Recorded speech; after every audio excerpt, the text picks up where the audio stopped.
శేఖర్ రెడ్డి గారు చెప్పండి, రిషికొండ భవనాల మీద కొత్త తంతు, కొత్త డ్రామా. చంద్రబాబు గారు ఏదైనా చేయదలుచుకుంటే తన పేరు మీద రాకుండా తనకు చేసినటువంటి ఆ నెగిటివ్ అంతా పోవడం కోసం ప్రజల మీద రుద్దేస్తారు. అట్లాగే ఉందా, లేకపోతే నిజంగానే వీటిని ఇప్పటికైనా సద్వినియోగం చేసుకుంటారా? శేఖర్ నమస్తే అండి, కేసీఆర్ గారు, మీకు తోటి ప్యానలిస్ట్ కి అండ్ సాక్షి టీవీ వీక్షకులందరూ కూడా గుడ్ మార్నింగ్ సార్. నమస్కారం. చంద్రబాబు నాయుడు గారు ప్రజాభిప్రాయ సేకరణ అని చెప్పడం ఇది మొదటిసారి కాదు సార్. ఇంతకు ముందు 94 నుంచి 2003 మధ్యలో అమ్మేసినటువంటి 58 PSCలకు కూడా ఇదే చేశారు సార్, ప్రజాభిప్రాయ సేకరణ అని చెప్పి.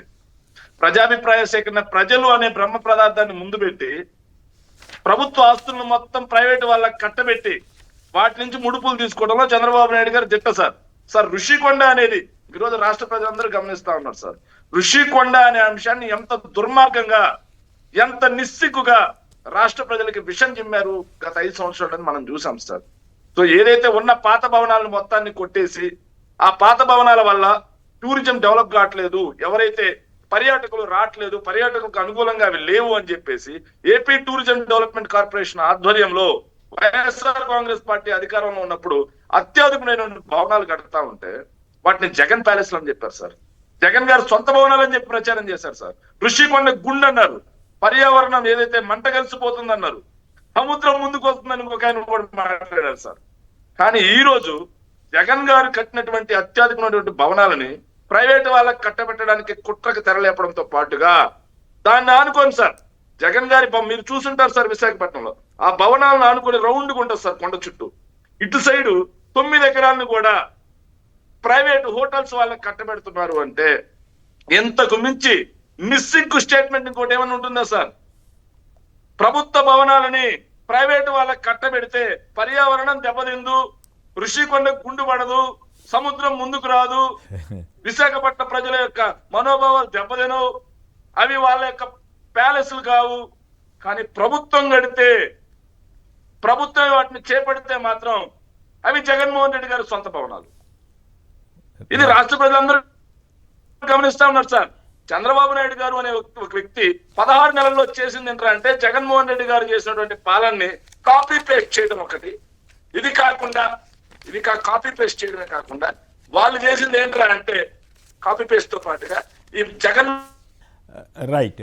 ఎల్వికే మీరేమంటారు సార్? ఋషికొండకు సంబంధించి మనం కొద్దిగా వెనక్కి వెళ్లాల్సిన అవసరం ఉంది. ఎందుకంటే అది టూరిజం డిపార్ట్మెంట్కి సంబంధించిన ప్రభుత్వ భవనాలు, దాంట్లో తిరుగులేదు. కానీ జరిగిన ప్రచారం మన ప్రింట్ మీడియా కానీ ఎలక్ట్రానిక్ మీడియా కానీ, మీరైతే పచ్చ మీడియా అని అంటారు, అది పచ్చ మీడియా, ఎల్లో మీడియా, ఏదైనా కానీ ఎల్లో రైటింగ్స్ లాంటి మీడియా. అది నేను ఒకసారి మీతో పంచుకున్నట్టున్న ఒక మాట, భారతమ్మ గారు కూడా, అంటే జగన్మోహన్ రెడ్డి గారి సతీమణి భారతమ్మ గారు కూడా అరే నాకు తెలియకుండా జగన్ కట్టిస్తున్నాడేమో అనుకునే అంత స్థాయిలో ప్రచారం.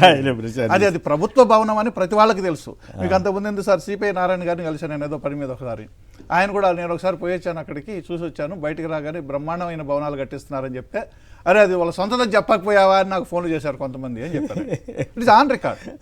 అంటే పోయి చూసి వచ్చిన ఒక పార్టీ నాయకుడు అది మీడియాతో మాట్లాడుతూ ఈ భవనాలు చాలా బాగున్నాయి, దీని ఏదైనా హాస్పిటల్కి కానీ వాడుకోవాలి అనేది చెప్తే అరే ఆయన సొంత భవనాలను ఎందుకు చెప్పలేదు నువ్వు అని చెప్పి నాకు ఫోన్లు చేశారు, ఇట్టుంటుంది దుర్మార్గం అని చెప్పి. సో ఈ రకమైనటువంటి ప్రచారం చేసిన తర్వాత ఇప్పుడు సరే ప్రభుత్వానికి అంత పెద్ద మొత్తంలో విశాఖపట్నంలో అవసరం లేదనుకుంటే దాన్ని ప్రభుత్వ రంగంలోనే టూరిజం డెవలప్మెంట్ చేస్తున్నాం అంటున్నాం, అక్కడ ఆర్థిక రాజధాని చేస్తామంటున్నాం.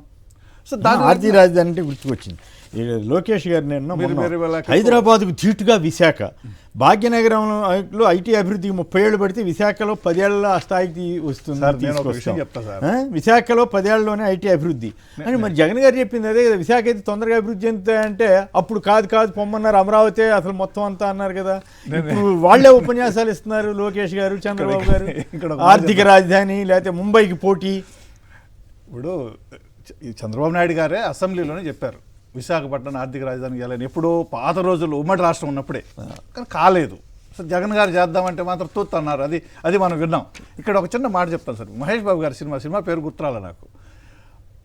ఆ అభివృద్ధి అనే దానికి కామాలు ఉండవు, పుల్ స్టాప్లు ఉండవు, కామాలే ఉంటాయి అని ఏదో ఒక స్నేహితుడు దానికి సంబంధించిన ప్రైవేటైజేషన్ అంటే ఒక గ్రోత్కి సంబంధించి ఫుల్ స్టాప్లు ఉండవు, కంటిన్యూస్ ప్రాసెస్ అని చెప్పి. ఇక్కడ హైదరాబాద్ అయిపోయింది 30 ఏళ్ళు పట్టిందని ఎటు చెప్తున్నాం, ఇంకా అవుతూనే ఉంది కదా. There is no limit. అది అవుతూనే ఉంటుంది. ఏ పట్టణమైనా, ఏ పల్లె అయినా, ఏ నగరమైనా, ఏ వ్యవహారం అయినా, వ్యవస్థ అయినా సరే అభివృద్ధి అనేది జరుగుతూనే ఉంటుంది సార్. అది కంటిన్యూస్ ప్రాసెస్. పార్టీలు మారచ్చు, ప్రభుత్వాలు ఇంకొకరు రావచ్చు, ఇంకొకరు కానీ రావచ్చు. ఇప్పుడు రిషికొండని కానీ ఇక్కడ ఎట్లా కాదు, ఇంకొక చిన్న మాట కూడా చెప్పాలి సార్. ఇక్కడ నేను ముఖ్యమంత్రిగా ఉన్నప్పుడు ప్రవేశపెట్టిన పథకాలను రాజశేఖర రెడ్డి గారు, రోసయ్య గారు, కిరణ్ కుమార్ రెడ్డి గారు, కేసీఆర్ గారు కొనసాగించారు అని చంద్రబాబు నాయుడు గారు చెప్పారు. గొప్ప మాట. కానీ ఇప్పుడు ఆ ఋషికొండకి సంబంధించి ఎందుకు కొనసాగించకుండా వేరే వాళ్ళకి ఇవ్వాలనుకుంటున్నారు? ప్రైవేట్ వాళ్ళకి మరి ఎందుకు దారదత్తం చేయాలనుకుంటారు? ఇది ఒక మెడికల్ పెద్ద కాలేజీలో ప్రశ్న. ఇచ్చేవాళ్ళకి పెద్ద ఇది ప్రశ్న. పెద్ద లెక్క ఇంకా సార్ ఏమవుతుందిలే మెడికల్ అంటారు. కాలేజీలో అయితే అది మామూలు వ్యవహారం కాదు. ఎందుకంటే పీపీపీ అంటే మీకు అర్థం ఆయన తెలుసా? చెప్పారు కదా డొక్క గారు, అసలు మెడికల్ కాలేజీలు అక్కర్లేదని ఆయన రాస్తున్నాడు, ఇంకా. ఎల్లో మీడియా ఆయన పెద్ద సంపాదకీయమే రాస్తున్నాడు. ఏంది ఇది అరాచకం? రాస్తారు సార్. వాళ్ళు ప్రైవేట్ వాళ్ళు కాకపోతే కట్టలేం, గవర్నమెంట్ కట్టలేమంటారు. ఇప్పుడు ఇక్కడ మీకు ఒక మాట సార్, హైదరాబాద్లో ఐఎంజీకి 850 ఎకరాలు ఇచ్చాం ఒకప్పుడు 2001-2 టైంలో. 850 ఎకరాలు కారు చౌకగా అవును, స్పోర్ట్స్ ఐఎంజీకి. తర్వాత దాన్ని హైకోర్టు చివాట్లు పెట్టింది, ఇటు ఇవ్వడం తప్పు అని చెప్పి. అవును. ఎందుకంటే మళ్ళీ వచ్చిన గవర్నమెంట్ రద్దు చేస్తే వాళ్ళు కోర్టుకు పోతే కోర్టు చెప్పింది దాన్ని ఇవ్వద్దని చెప్పి. సో ఆ రకంగా కట్టబెడుతుంటే రూపాయికి ఎకరాలు, లేకపోతే ఉచితంగా ఎకరాలు. ఇదో ఇప్పుడు వార్త చూశాను నేను, 500 ఉద్యోగాలు వస్తాయి వాళ్ళకి. దాని మీద మళ్ళీ వెళ్దాం. మాట్లాడదాం. ఇది పరిస్థితి. రైట్. శేఖర్ గారు కట్ అయినట్టుంది, కంప్లీట్ చేయండి మీరు కూడా. మనం ఇంకా 2-3 అంశాలు, ప్రధానమైనటువంటి అంశాల్లోకి వెళ్ళాలి. Yes sorry sir, wifi current పోవడం వైఫై పర్వాలేదు, కట్ పర్వాలేదు. అయిపోయింది సార్. ఆ కొండ చుట్టూ ఏదైతే జగన్మోహన్ రెడ్డి గారు కట్టిన భవనాలకి అటు సైడ్ లో 9 ఎకరాలు సార్ అవును. మిస్సిగ్గుగా ప్రైవేట్ వాళ్ళకి కట్టబెడతా ఉంటే ఇప్పుడు మాత్రం సార్ పర్యావరణం దెబ్బతిందంట, ఋషికొండకు గుండు పడదంట సార్. అదే విధంగా ఋషికొండకు గుండు పడకపోవడమే కాకుండా అటు నుంచి వచ్చే సముద్రం ముందుకు రాదంట సార్. ఓకే. సో ఎంత నిస్సిగ్గుగా సార్. సార్ ఈ 16 నెలల దీనికి ప్రజాభిప్రాయ సేకరణ తంతు అని ఎందుకు పెడతారు? ఏ ప్రజలు వచ్చి లేదు గవర్నమెంట్కే ఉంచుకోండి అని ఎవరైనా చెప్తే ఆయన ఒప్పుకుంటారా? ఎందుకంటే నా బాగా గుర్తు, మాకు ఈ మద్య నిషేధం ఎత్తేయడానికి ముందు ఇలాంటి డ్రామా నడిపారు. ప్రెస్ క్లబ్లో జర్నలిస్టులు కూడా పిలిచారు. మా బోటాళ్ళం కొద్దిమంది మీరు చెప్పారు కదా హామీ ప్రకారం మద్య నిషేధం అమలు చేయండి, అమలు చేయగలిగితే సమర్థత మీకు ఉంది కదా అని అంటే అన్నారు. తర్వాత మెజారిటీ అభిప్రాయం అసలు మద్య నిషేధం ఎత్తేసి మద్యం మనం తాగుతాము అని అన్నారని చెప్పి ఎత్తేసారు. సార్ చంద్రబాబు నాయుడు గారు ఎంత తెలివైన వ్యక్తి అంటే, ఏదైనా ఒక కార్యక్రమం చేయాలి తనకు అనుకూలంగా అంటే ప్రజలు అనే ఒక బ్రహ్మ పదార్థాన్ని ముందు పెడతారు సార్. మీరు సీనియర్ జర్నలిస్ట్ గా చాలా సార్లు చూస్తుంటారు సార్.